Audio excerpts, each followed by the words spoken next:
धेरै तथानाम नबोलिकन सिधै एउटा कुरालाई फोकस गरेर भिडियो सुरुवात गरिदिउँ। आजको भिडियो हाम्रो पेट्रोल चाहिँ किन अहिले कम भइरहेको छ त, अनि के कारणले गर्दा कतिपय पेट्रोल पम्पमा पेट्रोल सकिएको छ अनि पेट्रोल भएर पनि दिएको छैनन्, अथवा के तपाईँहरूको माइन्डमा चल्दैछ? यो केही होइन, सरकारले जब पेट्रोलको मूल्य बढाउँथ्यो त्यो बेला हामीलाई थाहा हुन्थेन, पेट्रोल पम्पमा पुग्दा मात्रै थाहा हुन्थ्यो।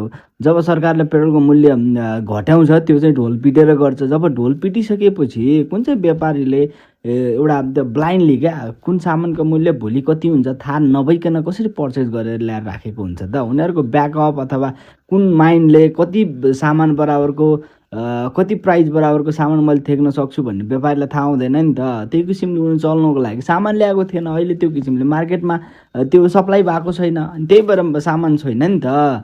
तिमीहरूले दिमाग चलाउनु पऱ्यो क्या। त्यो किसिमले त्यो ढोल पिटेर त्यो प्राइस घट्ने बढाउन अथवा घटाउने केसमा चाहिँ ढोल पिट्नु भएन, बुझेन पागलहरू।